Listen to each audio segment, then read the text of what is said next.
Welcome to Success Matters. Success Matters is a podcast series about everyday people sharing what success means to them.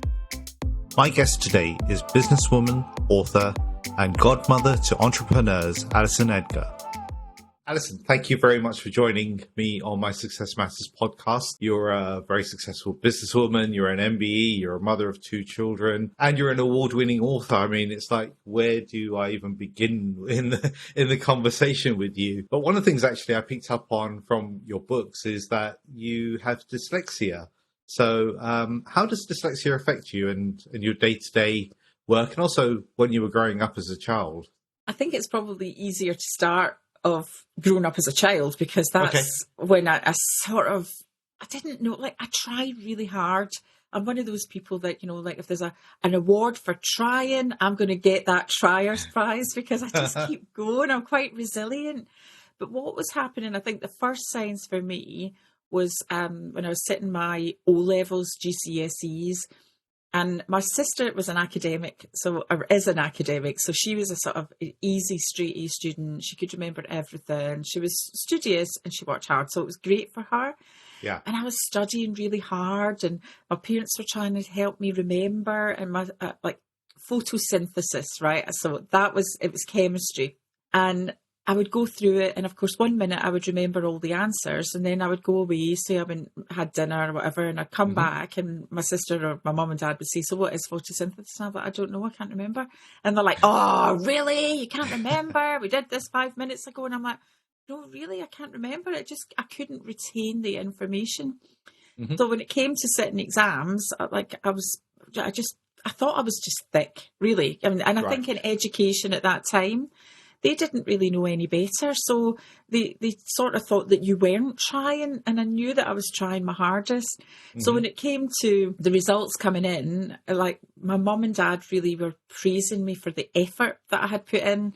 So when this C came up for I got a C for arithmetic, because I'm quite good at counting. I really like the numbers, which is why I love business, because it's like, oh, numbers. That I got all these cards and flowers and, like, congratulating me on how well I did. So I think that's one of the things that I've taken from my life, that just keep trying. It doesn't matter on the result that you get. Have you done your best? And that came from the way that my parents brought me up. When it came to, I ended up, when I left school, I worked in hospitality and I worked in hotels. And I think that's where, again, at a fairly early age, I doubled down on my strength. I knew that I love people, and people, touch wood, love me. So double down on that rather than focusing on the things that I'm not good at, because I think when you give yourself a hard time on the things that are your vulnerabilities or your weaknesses, actually you're never going to be that successful, because you're focusing on the wrong things. I then went travelling. I worked in hospitality, went travelling for 6 years, worked in Sydney, worked in Cape Town, worked for some really great hospitality chains. And then I came back and I met my husband, and I then moved into corporate sales. So again, sales was another thing that was very people focused, and actually the writing and the reading wasn't such a drama at the back end. As long as you could process an order and get paid, then that's all that mattered. That's what counts. So from there, and I can remember I worked for Yellow Pages, Yell.com, for 15 years. And I remember going in to see, I remember exactly the name of the account I was looking after. They were called Spooner, the opticians. And again, even at this stage, I would have been in my maybe 20s, late 20s, maybe early 30s. And I had to say, like, the paperwork takes me a little bit longer because I really struggle with the reading and the writing. And this optician said, "Maybe you've got dyslexia." And I went, "Sorry, I don't really know what that is." And he said, "Well, it's a neurodiversity. It just means that you think differently and see things differently, and processing takes you longer, and retention of information, you might struggle with that." And I'm like, it's like I'd found like somebody had found this little looking glass and had looked into my eyes and seen what was going on in the world of my head. So he did the test and he went, yeah, you've definitely got dyslexia. So I think then what was quite interesting is sometimes when you've got that label, you use it as a crutch. So Yes. you go, oh, I can't do that, I'm dyslexic. Oh, I can't do this, I'm dyslexic. And that's really what happened until I got to, I think I was 52 when I wrote the first book. It's the voice in your head. Oh, you're not clever enough. You're not smart enough. You're not this enough. And one day I just literally stood up in front of my team and I went, stop. I said, I'm going to write a blog, because they'd been doing all the vlogging. Okay. And I wrote this wee blog called Why Sales and Marketing is Like Golf. And I put it out on LinkedIn, and I had grammar checked it, because there's great tools now, things like Grammarly. On my Mac, I've got like an audio. I've got Fiona who talks to me in Scottish so that I can have all this stuff. And literally the blog went mad. People loved it. And I thought, right, this is enough fuel here to like put some flames in here to create this next level. At the time, there was a lot of funding, not a lot of funding, but I worked with the small businesses on how to teach them how to sell. The government paid half, the client paid half, I got paid in full. It was, tick the box, it was great. Then the funding stopped, and then my heart sort of bled. How can I help the small businesses who they don't know how to sell, and that's the only lifeline they have to their business? And I felt it was my duty to create something that they could afford to learn the skills. And that's why, I wrote the first book, and the first book just went mad. It was a Amazon #1 around the world, a W.H. Smith top 10 business book. The Independent newspaper voted it one of the top business books written by a woman in 2019. And they now use it. In Ireland, it's the framework for apprentices. That's the one, Secrets of Successful Sales. There we go. Yeah, so that's the sort of dyslexia and how I allowed it to hold me back. And I think because I had put this label on it, it made it confirmed that, you're not very good at this. But when I made that choice to change and really put that purpose behind it, then I've now written 2 books. So yeah, that's the story of the dyslexia, where it started, how it affected me, and how I overcame it, really. So a chance meeting with an optician kind of got you that diagnosis of dyslexia. How, for those that aren't familiar with what effect it has, I think you write in one of your books about the word swimming over the page or something like that. What's it like for you as someone trying to read a page or trying to remember certain information? So there's 2, I suppose there's 3 for me. I think it's different for everybody, but the elements for me, first of all, I don't recognise small words. So on a sentence, the as, the ins, the this, and it's to do with the pattern. Again, I don't know the full neuroscience behind it, but for me, this is how it affects me. So I can write a paragraph and I can think, that is amazing. That's got all the words, that reads. And then I'll get Fiona, my little Scottish voice, to read it back, and I've missed so many words. I can't see that. I can't identify that they're there. So that's the sort of first one. The other one is spelling. And again, my mum and dad used to do the spellings with me when I was a child, and I would get the word cat, dog, whatever the word was, and I just couldn't remember it.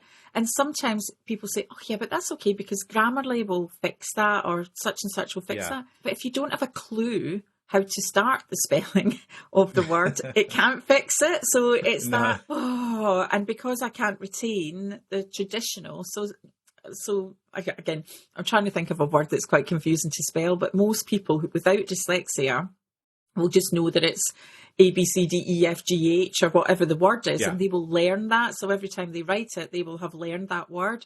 Because of the retention, I can't retain in that way. So I think that's the second one. And then the third one is reading. So the mumbo jumbo. And one of the things I did was I narrated both the audiobooks for Secrets of Successful Sales and for Smash It, The Art of Getting What You Want. When I went into the studio, I had said to the producers, this is the number of words. And they're like, yeah, that's 3 days, 2 days, probably into the third day. And I went, no, that'll be 4 days.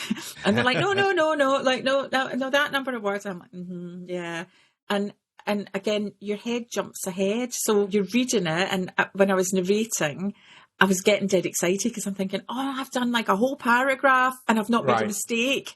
And then your head jumps ahead of it. So I think staying on top of it, and a lot of the times when people say, I like to listen to your audiobooks, Alison, because I like the sound of your voice, but I have to listen to it on 1.5 because you do read very slowly. And I'm like, yeah, I'd read slowly. And there was a good editing went into both of those books. I'm just saying there was a lot of editing to get that to sound like a proper book. So that's the sort of 3 ways that it affects me. But I think, it's one of those things that I could let it hold me back. And I did for a long time. But I think it's really now that's one of my superpowers is to think, right, okay, I've got this, I can do this, and just focus on the things that I can control, not the things that I can't. You touched on it earlier, which is that often these sorts of things could hold you back, but you actually took a conscious decision to write these 2 books. And did you kind of like at a point in time think, what am I doing? Am I nuts to even take this on? Well, I tried to cut every corner known to man to try and not have to write the first one. So what I did was, I've got a team that work with me, and again, they're all young. Right. They're really,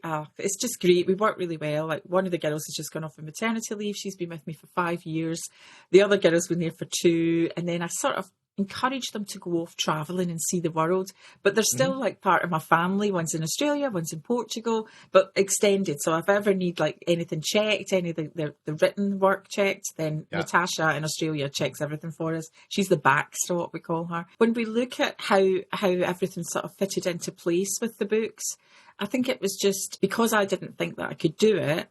I paid a ghostwriter for the first book. I paid a ghostwriter to write it, and it came back and it was like, oh, this is really bad. And Kaya, who helped me write both the books, she said, Alison, this is awful. And I'm like, well, what I could maybe do is just narrate it, read in a sort of dictaphone, send it off on Fiverr, get them to do it. And tried that. That was rubbish as well. So everything, it was like frustrating because I tried to cut the corner, and I was sitting at the desk and I was like nearly in tears, and I said to Karen, what are we going to do? How am I going to get this? And she goes, you could actually try writing it, Alison. And I'm like, oh yeah, maybe I could try that. So that was where I tried to find every little workaround. And what I did was, Aya and I worked together really well on both of them. So like things like sales and marketing is like golf. I would write it and it would come out, and she would kind of edit it. Some of the times my grammar, because again, I'm not highly academic in English, my grammar isn't always amazing. So the team support me in getting that done. We got there. And then the second book, Kaya was in Portugal and lockdown came, and she came back to the UK and she didn't have a job.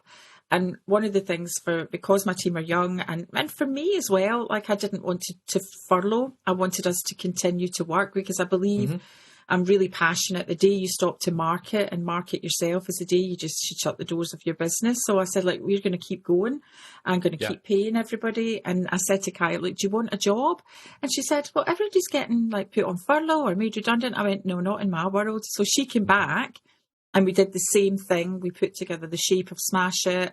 We really worked on the structure. I would write the stories. She would do some of the more theory-based parts. Because again, that's another thing with the dyslexia. I get easily distracted. So if it's theory-based and it's got no story, I find it hard to follow. So she would help me with the research part of it. And then we would work out, we would put the research and how that fitted into the structure of the book. So, I'd say that, yes, my name is on the front cover, but it's always everything I do in my organisation is proper teamwork. And to the extent when Rebecca, there it is here as well. It's a great book. I read both. Yes, I've read. I'll hold up both for everyone's benefit there. Literally, Sanjay, I have no words, because when I look at that, it feels like a surreal moment that's the things that happen to other people, and then I go, but I've actually done that. Like, I've actually written 2 books, and I shocked, and I think as a result of writing both of them, like I get messages all the time and how much it's changed their lives, and they're getting on better with their partner, or they've bought a house and they've saved money, or just the practical skills that people take from the books. And it literally, I get quite emotional. It's not unusual for me to read something in a positive message and just start to cry, because it's so overwhelming that I think, I've done that. I cannot believe that I've done that. Would that girl that was sitting at school feeling thick and this was not for her? If I'd told her you're going to write 2 books, I think she would just have laughed in your face. But again, it just shows you that actually put a goal in place, work towards it, and again, don't be afraid of failing. Just keep going until it works. And if I can do it, literally anyone, because I'm not special, I'm not wonderful. I just like work really hard. Both books are really good reads. They've got lots of great little tips, because quite often these sort of personal development books, they kind of repeat the same message again and again, and you could have read the whole book in like 10 pages, whereas yours, both of them have really good tips along the way which keep you engaged throughout the book, but also means that you're learning something as you're going through the chapters, as you're going through each of it, which I found really good, right? So it's such a different sort of way you've written the books, which is probably a reflection of the way in which you operate and work in your day-to-day business as well, as part of your coaching, I would have thought. And I think another thing, you're right, there's so many books out there on sales or in personal development space, but I don't honestly always believe that an author practices what they teach. Right. So I think for me, I literally live and breathe everything that's in that book, from every aspect of, a lot of people talk about like, life coaches, for example, and a lot of life coaches are not living their best life, if that makes sense. Yeah. Whereas for me, in every sort of facet, yes, I've got a successful business. Yes, the books have done well. Yes, I've got an MBE. But I'm also, as you mentioned at the start, like I'm a mum to two amazing boys. Like literally, that's one of my biggest achievements in life, is that I've brought these two wee things from nothing to be grown men that are responsible, respectable. They also work hard. They've followed a profession that they really enjoy. And also, like I've this wee ring on my finger's been there for 25 years. And I think that's where, that in itself is an achievement. So I feel that it's not just that I've written this book because I've come up with theories or whatever, because it's a lot of the stuff in life is just psychology. So there's not much new in the psychology spaces, but it's a bit like a cover version that sometimes, like, if I was listening to Amy Winehouse singing Valerie yesterday morning as I was driving, and I'm going, I really love that song. But actually that was the Zootons that did the original of that. But I really love Amy Winehouse's cover version. And I think that's, again, people listen to the stuff that I talk about in the books, and because maybe they've met me, or they can relate to me, or they can see that I'm just normal. I'm just a normal girl or woman. That it makes it something that they think they can achieve. I'm not going, you could be an Olympic runner, or you could be a millionaire, or you could have been. I'm not that. So how can I teach somebody to be that? So I think that's where it's making just changes to people's life. And I get asked a lot about smash it. What does that mean, Alison? Like, smash it? What does that mean? Well, literally, I believe smash it is just to be happy. And what makes me happy might not make you happy, or the person next to you, but really knowing the things that make your heart sing, then to me, that's all smash it is. It's not about having, a Ferrari and a house in the Bahamas, or that might be what it is for some people, but it's certainly not that for me. And that's where, for the majority of people, it's just sometimes getting out their bed and getting out their pajamas on the days that they don't feel like doing it, or walking to the shops when they could have taken the car, or actually, being in a happy relationship and making it work. And that, those are just, to me, everyday things that are achievable for everyone. That's really good, because we often, especially in the social media world, and I've said this on a few of my podcasts, that 1 minute snapshot of someone in front of their Ferrari or in front of some massive big mansion, that's not actually their life. It's just that photo they put up on Instagram or wherever that makes out an image. But actually all these other things you mentioned about, stability in your life, or relationships, or some people have said being able just to get out of bed and change from your pajamas into your day clothes or so, that's a big achievement for some people, right? So it's important to remember and put that into perspective as we think about these things. So in terms of your business itself, you had a title, I suppose it's still true, the Entrepreneur's Godmother. So tell me a little bit more about that. Well, that also came around about the time when the government funding finished, because that's where, the ones that really needed me most were the startups, the micro businesses, the people that go, I hate sales, and I think even knowing the numbers, I know this sounds bizarre, like I'm not the numbers person, but I think knowing the numbers in your business or knowing the numbers in your life, you know, and that ties into the financials in both the books. But if we look, you know, when people say, so what is the, you know, what's this magic bullet for business? Well, first of all, there is no magic bullet, but the formula really is sell more stuff at a good margin, spend less money and stay in profit. I mean, that's like literally what you need to do, and make sure you pay yourself, you know, so it's that sort of fundamental. So when we were going through this sort of rebrand, where I also had other trainers that worked for me, other sales trainers, and that wasn't really working out because fundamentally everybody wanted me. So how do you scale a business when everybody wants you? Well, you sort of become the commodity. And that's even now the sort of business strategy that I still sort of live by. But I needed this name for the brand. And I work with a lot of young entrepreneurs, like literally young people inspire me. Like literally they get such a bad reputation. Oh, they're on their phones. Oh, they're lazy. They don't pick up the phone, blah, blah, blah. They're amazing. You just have to look for the amazingness in it. They might not do things the way that you do it, but actually they bring new things to the party. So one of the entrepreneurs that I work with is a boy called Ross, and he makes gin. He makes Butler's gin, and it is amazing. It's cardamom and something else, but it's really nice. Lemongrass, cardamom and lemongrass gin. And he's from Northern Ireland, right? And I phone him up and I go, Ross, I really need a name for this brand, the new rebrand. And he went, oh, that's really easy. I said, is it? I said, I've been thinking about it for days. And he went, no, you're the entrepreneur's godmother. And I went, oh, okay. And I Googled it, and godmother means a person of influence in an organisation or somebody's life. Right. And that's where literally every single entrepreneur needs a godmother, don't they? And like somebody that's there to celebrate with them, kick them on the backside when they need it, be there with the tissues.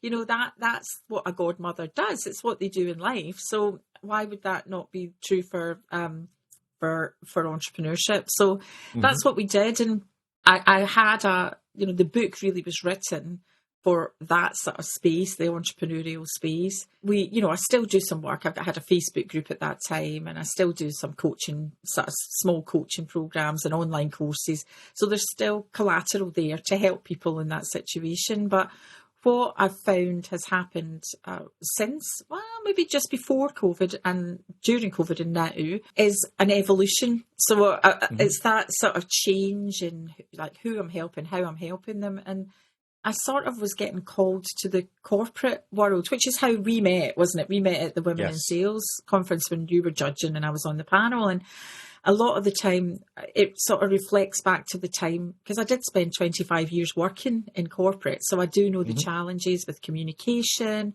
siloing, with blame culture. You know, there's so much in big organisations that I remember. But when I did the research on, and again, this was originally written, for a sales perspective and for customer service perspective. But what do the top performers do? What is it they do differently from, like in sales, the hit one, miss one, hit one, miss one? How do these constant top performers, what is their mindset? What do they do differently? And I reflect back again, like I always felt that I was running my own business within the organisation. So I could manage my time really well, build great relationships within internal and external customers. I could always keep myself motivated and positive. And literally, when I'd started to do the research, because a big retailer asked me to do a customer service program for them to create it and deliver it. And they didn't end up buying it, just saying, but I did all the work on it, which is great because it sat dormant. But it's what would I do if it was because this was what the research had given me from the top performers. They always felt it was their business. So how can you then distill that into people? How can you translate that? When I looked at the content, I thought, this is really bizarre. This is intrapreneurship, right? Right. So when I looked back, the white paper was written on entrepreneurship, the art of feeling like an entrepreneur inside of an organisation, was written in 1978. So it's not a new concept, but it not a lot of people have heard of it. And I thought, right, okay, so this is something I can definitely work with in the corporates. I can definitely speak at kickoffs or conferences. I can talk on this topic. And that's where the conjoiner comes, because as the entrepreneur's godmother, I'm doing this with entrepreneurs. So then I can then bring that in, because ultimately we're all people. Whether you're an employee or an entrepreneur, it doesn't matter. You've got the same brain between our ears, and it is our brain and the way we think that affects how we feel and then how we behave. And it's really working on changing that mindset. And I think that's where there's been an evolution, that I now spend more of my time over here. And it doesn't mean that I don't love being in the entrepreneurial space, but I've created the collateral that can help people. And that was the mission that I put myself on. And now I'm looking to enhance the corporates by understanding of how they can improve performance within their teams. So that's really interesting. And the way in which you've taken some learnings from entrepreneurship into both the entrepreneur side and then into the corporates. You were awarded an MBE for your services to business. For those that don't know what an MBE is, could you just explain a bit behind that, and also the process of how you got to be conferred to this MBE?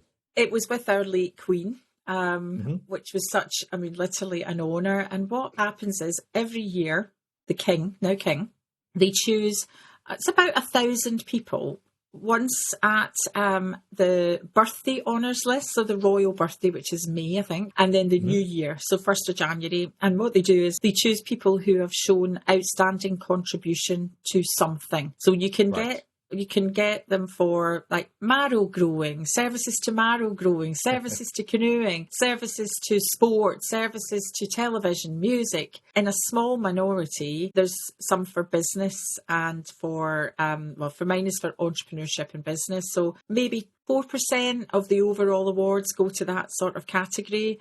And then as a female to receive one as well, it's just, amazing. And they come in different tiers. So people specifically from overseas will have heard of like a Dame or a knighthood, so Sir Elton John or Dame Helen Mirren, and then they move down and you get like a CBE, an OBE, an MBE. So it's for services to the British, so a member of the British Empire sort of thing. So I think they're trying to change some of the names. Some of the naming is not particularly politically correct, but so I think they stick to the MBEs. But yeah, and I got to go to Windsor Castle, where I met Prince William, who gave me the badge. You get the little badge, and so it was amazing. And what did happen? Somebody has to nominate you. Somebody nominates you, and it's a secret. They don't, you don't know who nominates you. So when we were writing Smash It, Kaya and I were in the garden. So it was that bit where you were allowed people in your garden. You weren't allowed them in your house.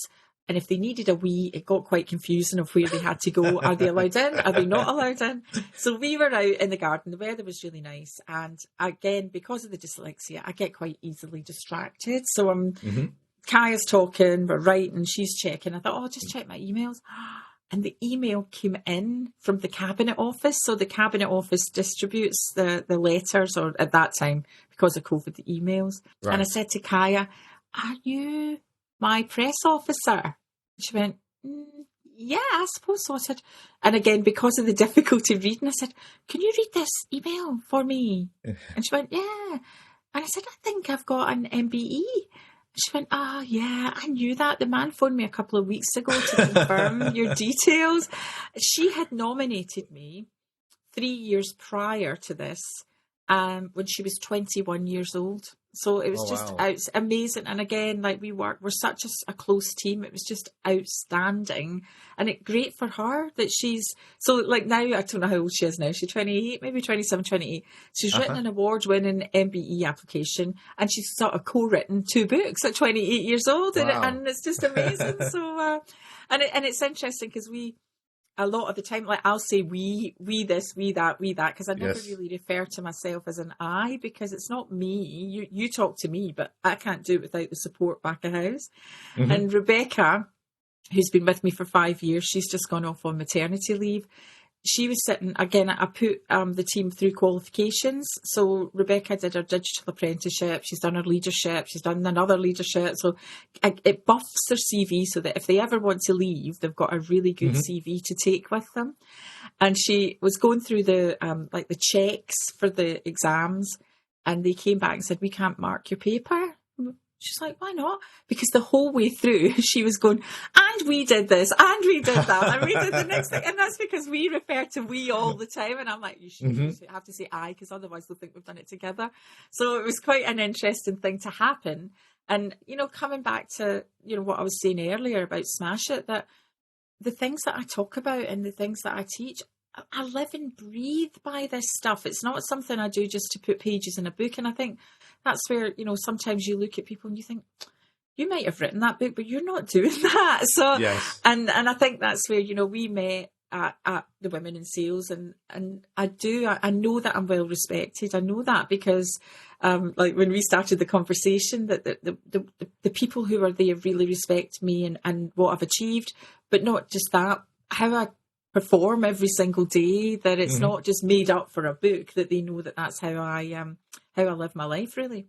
Yeah, when you walked into the room at the Women in Sales Awards, so many people were saying, oh, there's Alison, I've got to go and grab a few minutes with her. There's Alison. It's like, wow, a superstar has walked in here. It was like, you know, really great. So your personal brand, your reputation, the way you are, it's just like was there in the room, and everyone was like so pleased to see you, which was really great. As you've gone through life and your meaning of success, how has that changed as you've had different experiences?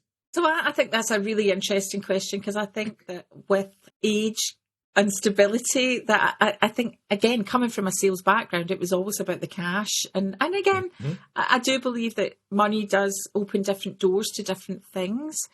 Yeah. Whereas now, I think, and again, I think for a lot of people, as they get a little bit older and they've maybe, I was going to say the last house, I don't mean that, but like the house, the status house that they want to live in, or whatever that is, that they have to look for other things that are meaningful to them. And I think for me, one of the things that I found in later life is fitness. So I thought I was maybe beyond reproach. I don't know if that's how you describe it, but I thought I was invincible. That I, like this fitness thing, that's for other people. Yeah. I don't have to do that. Like, oh my God. Like I've got a positive body image. It doesn't matter for me, you know, and I just had convinced myself that I didn't need to do exercise. I didn't need to be fit.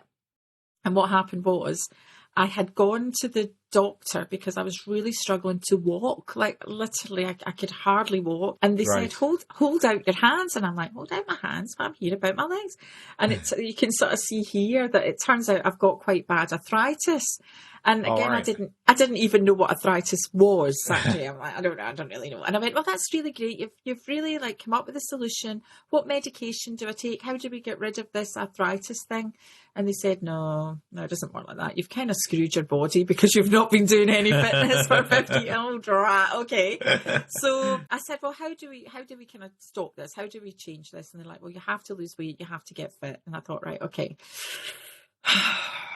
So I decided I was going to run the London Marathon, right? Please don't judge. Please don't judge. So I'm sitting there watching the telly, right? And the telly's on. It's the London Marathon. And I'm going, oh, look at them. Look at them in the chicken suits running that. Oh, that's easy. I'm definitely going to sign up for that. If the chicken I'm laughing because I've been there as well. The chicken suits. I could do that. Yeah, I'm going to do that. So I got the thing, and it got to the bit where you put in your credit card, and I'm like, yeah. How far is this London Marathon? 26.1 miles. How far's that? Oh, maybe I should try running first. So the NHS Couch to 5K app came on the screen, and I thought, right, there we go. I'm going to do that. So I've got a personal Facebook, because I'm still really good friends with my friends from school, people from Clydebank where I'm from. Like I've got a good circle of friends, not through business. Yeah. And that's where like my personal Facebook, and I thought, right, I'm going to document this, because actually maybe some of them might want to go running now. So I thought that'd be really easy. I'll do Couch to 5K. I'll get that. Week 1, I couldn't run for a minute. And I'm sitting in the pavement crying. Literally, I was crying on it. Feeling downright sorry for myself. So again, and I think this is where change and really controlling your own mind is so important, because I think going back to where I've changed, I think historically I just jacked it in and thought, I can't be bothered with that running malarkey. Yes. I think with the age, it sort of gives you perspective. So like, I know there's more years behind me than there is in front of me, and I want to make sure the ones that are in front of me are good years, like, you know, from every aspect good. I eventually kept repeating week 1, here we go again, week 1, and eventually I could do week 1. Week 6, oh, here we go again, I'm stuck again. Week 6, repeat. And anyway, I managed to do it. I did Couch to 5K, and then I was doing a lot of park runs, or through COVID I did a lot of running. And then I did my first 5K race, and then I did a couple of 10K races, which I did, like, literally. I was like so shocked. Oh. And then in COVID, I did half a marathon. I ran 13 point. Well, somebody on LinkedIn told me I didn't, because I only did 13 miles, not 13 and a half or whatever it was. But I did that. And then I climbed Mount Snowdon, which I'd never climbed a mountain before. But then I discovered actually walking, you burn more calories if you walk than you run, and it was starting to wear again on my joints. It wasn't as good as it was. So now I go to the gym nearly every day. I do boot camp. This morning I was at CrossFit gym trying to do a bit different. So I think and it makes me happy. I never thought it would ever make me happy, and again through the endorphins or, you know, any of the sciencey things. But I think fitness is something that I deem that a success, because it's something that I didn't even think was that important in my life. And I think now that's where, you know, back in the day, chasing the cash and the this and the that and the, you know, fancy this, fancy that. Now, like, even now, like, I wear my Fitbit. I've got a nice Gucci watch. I never wear it now because I'm like, oh, I can't take my Fitbit off because it won't count my steps. So I think just a 360 person, and it's not every day. I don't want MD listening to this to think, oh, there we are, it's all right for her. You know, I have some days as well that literally, like, you know, at the weekend, I'm just going to stay in my pajamas. I might even have a bottle of wine. I'm going to eat chocolate. I'm going to do whatever I want to do. And I think, you know, it's that balance. I would say what is a successful life is a balance of it all, isn't it? I was laughing when you were talking about the Couch to 5K, because I decided to do that a few months ago. And that first week where you have to run for 1 minute, I was like, I managed it just about, but I thought, oh my God, exactly. That was exactly me. And I looked at the plan, and like week 3, you've got to run for 5 minutes. And it's just like, mentally, I thought, there is no way I can do that, having, you know, nearly killed myself on the 1 minute runs. But like you say, you push through it, right? It's the mental attitude, you push through it. Yeah, amazing. And I finally got down, and I was doing the park runs. And again, this is all, obviously the COVID thing disrupted it because the park run stopped. But I was doing the park run, which is 5K, and my best time was 34 minutes. And when I did it originally, I think it was 47 minutes. So I managed to take it like 10 minutes off. I worked on the speed a little bit, and I've just continued to work on my fitness since then. That's good. Building your muscle memory, of course, is also part of it, in the same way we have building our sort of mental memory, if that makes sense. One of the things I ask previous guests to do is to ask a question for my next guest. We've kind of covered it earlier as well, but my previous guest asked, what does she need, or he needs to feel happy?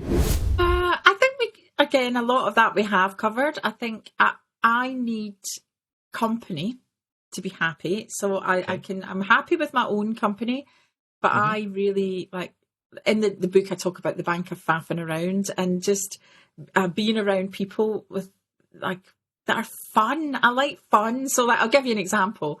During lockdown, I couldn't see my sister. So my sister lives in Reading, and obviously I couldn't see her because she was in Reading, I was in Wiltshire. So we started to do the racing. We would turn on ITV3 or whatever it was, and they do the racing every Saturday. And I would put on like literally £1 each way. Like, I'm not a big gambler, but I just like that excitement of it. So spending time with my sister, she's got COVID. She had COVID on Saturday, and there I am, like literally watching the racing, going come on now. And one of my horses won. I put on £2 and I won something like 26 back. So like spending time with my sister, doing something that we can both do together. Yes. Yesterday, I was down in Bournemouth. I got to see my son, which was amazing. I got to spend time with Neil. And just literally, I think like people really energize me. That really just brings my energy levels back up. And I do, you know, from an introvert perspective, I'm okay at my own company. I like to listen to books. I like to watch a bit of TV. I like to go for a walk on my own, take the dog for a walk. So I think that sort of balances it through. Yeah, I think happiness is, you create your own happiness. I think that's one of the things that, because I went traveling so young, I turned 21 on the plane on the way to Cape Town, that I don't need anybody else to make me happy. And I think it's interesting because a lot of people they feel happiness is driven by somebody else drives that happiness. I know that my happiness comes from me, and my unhappiness also comes from me. Really focusing on the things that make me happy, no one else can do that for me. That's a me thing. Like we talk about in the book, smash it, the me thing and the we thing. Happiness for me is a me thing, and it's my choice to be happy or my choice to be unhappy. And that's where I sort of focus on. And of course, in your book, you talk about the different accounts, and making sure that all three are balanced is really important. I think that's a really important part, right? I think so I talk about the bank of cash, which is like your work time, the things that like generates cash for you to live on.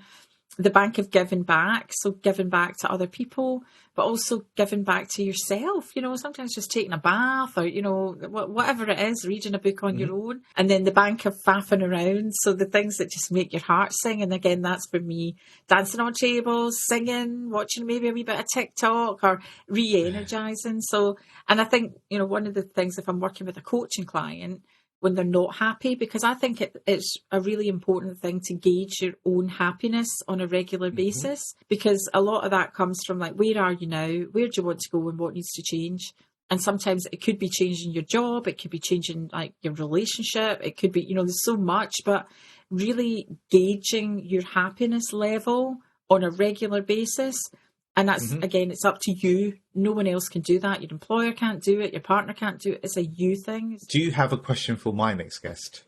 Yes, because I think that we have spoken a lot about books, haven't we? We've spoken about both my books. So I would like to know from your next guest, what is their favourite non-fiction book and why? We're at the top of the time now, Alison, so thank you very much for sharing your story, and particularly how you overcame the dyslexia challenges, if you like, to write your books. If people want to get in touch with you, what's the best way for them to contact you? I'm quite easy to find. A wee Google search of Alison Edgar MBE, I'm sure I'll come up very high on that. But I'm also, LinkedIn is the biggest channel that I use. Also on Instagram, so either of those. But again, I'm not hard to find on the internet or on social media. Right. I told you you're a superstar, so you know only superstars get that top ranking on Google. So thank you very much, Alison. It's been really great to talk to you today, and good luck with the running and getting the marathon done. And don't know about the marathon now. I might have given up on that goal. Well, you never know. I'm looking forward to seeing the next book from you. Oh yeah, I wouldn't. Yes, that we have got a plan for a next book. We haven't started it yet, but there is plans for that third book. Well, thanks once again. Thank you. If you'd like to find out more about how you can find your success, contact me at info@successmatterscoaching.com. That's info@successmatterscoaching.com.